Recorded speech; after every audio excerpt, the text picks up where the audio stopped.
네, 최근 벼락과 우박이 떨어지는 변덕스러운 날씨가 이어지고 있죠. 특히 고양시에는 보기 드문 현상인 강력한 회오리 바람, 용오름이 나타나 큰 피해가 나기도 했는데요.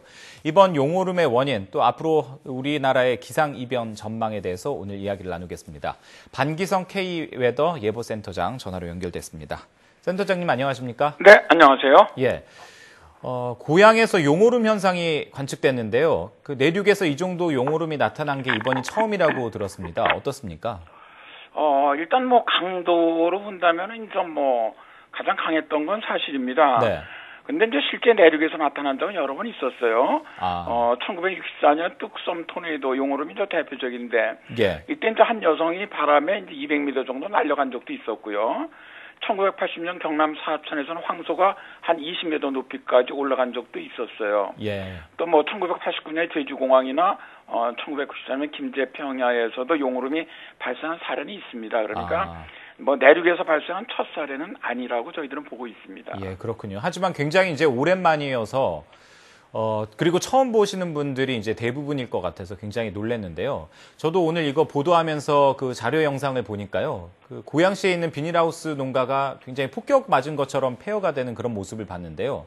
그 용오름의 어떤 뭐랄까요? 위력? 이런 건 어느 정도라고 할 수 있습니까?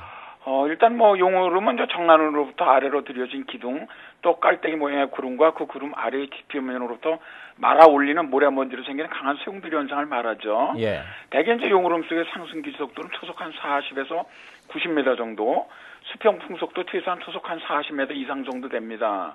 그런데 이제 바람도 강하긴 하지만 용오름이 지나가면 태풍이 지나간 거가 틀리거든요. 네. 폭격을 맞은 것 같이 아주 폐허가 되고 있단 말입니다. 네네. 바로 이건 뭐냐면 용오름이 소용돌이 바람이 물건들을 흡입하는 성질이 있기 때문에 그렇습니다.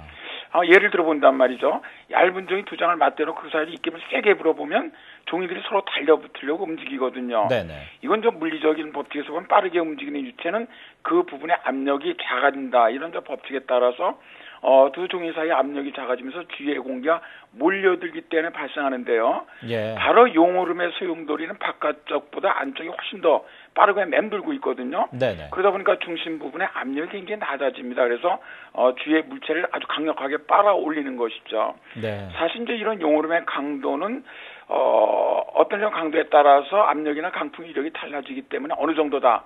일률적으로 말할 수는 없습니다. 예. 그러나 대개 이제 풍속의 제거에 비례하다 보니까 국지적으로 본다면 태풍의 위력보다는 훨씬 더 강력하다고 볼 수가 있죠. 그렇군요. 아마 많은 분들이 영화를 통해서나 혹은 외신을 통해서 접하셨을 것 같은데요. 미국의 토네이도. 이따금씩 이제 그 토네이도 때문에 큰 피해를 입었다 이런 뉴스가 전해지기도 하거든요.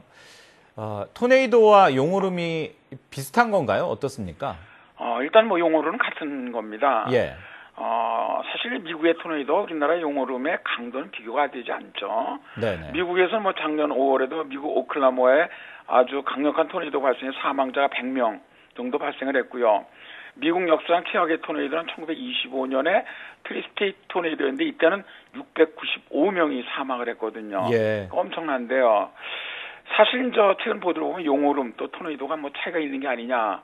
이런 느낌도 있는데 그렇지는 않습니다. 네네. 토네이도 용오름은 같은 이상 현상인데 우리나라에선 선조들이 이런 바람이 불면 꼭 용이 하늘로 올라가는 것 같다고 해서 용오름이라고 불렀습니다. 예. 그래서 이제 우리나라에서 용오름이라고 하는데요. 사실 이 용오름은 육지나 바다에서 발생하는 것을 우리나라에서는 똑같이 사용을 합니다.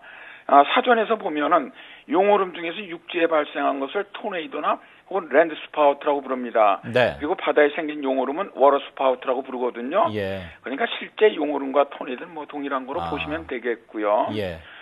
미국의 토네이도가 강력한 이유는 아무래도 대륙적인 그 지형의 규모 또 기압해체 차이라고 저는 봅니다. 네네.